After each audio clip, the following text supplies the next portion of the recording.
السلام عليكم ورحمة الله.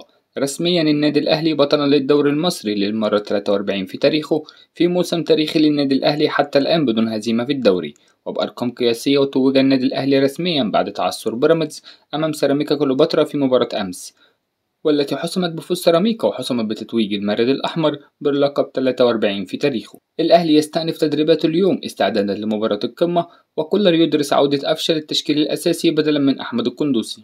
الجهاز الفني للأهلي يؤكد للاعبي الفريق إن فرحة الفوز بالدوري لن تكتمل إلا بالفوز على الزمالك.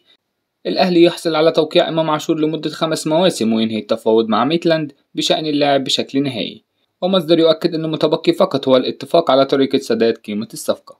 مارسيل كولر يستهدف الفوز على الزمالك مجددا ليلة الخميس القادم لتكرير رقم حسام البدري الذي حقق الفوز على الزمالك ذهابا وإيابا في الدوري موسم 2016-2017.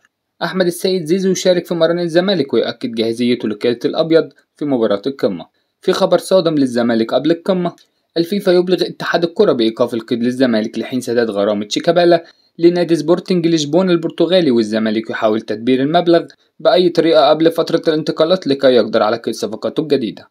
أمير توفيق يطمئن محمد رضا بوبو هاتفيا ويؤكد له أنه من ضمن أبرز مطالب كولر في الانتقالات الصيفية، وإن النادي متمسك بالتعاقد معه ولا صحة تماما لما تردد في الساعات الماضية عن صرف النظر عن التعاقد معه. محاولات من محامي كهربا مع الفيفا للحصول على مهلة جديدة لمدة شهر لسداد الغرامة الموقعة على كهربا بسبب 250 ألف دولار متبقية. الفيفا تعلن إيقاف أليو ديانج 6 أشهر بسبب مستحقات وكيله السابق، والإيقاف مستمر لحين سداد مبلغ الغرامة. مصدر من نادي التعاون السعودي في وصول عرض من الأهلي لشراء مصطفى فتحي، ويؤكد أنه لا يمتلك حاليا سوى عرض نادي بيراميدز والذي يرغب في شراء اللاعب نهائيا.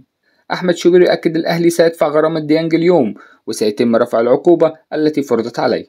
أحمد شوبير يؤكد عودة صلاح محسن لدى الأهلي مرة أخرى بعد طلب كولر بعودة اللاعب. لا تنسوا الإعجاب بالفيديو والاشتراك في القناة تشجيعا لنا لنستمر بنشر المزيد إن شاء الله.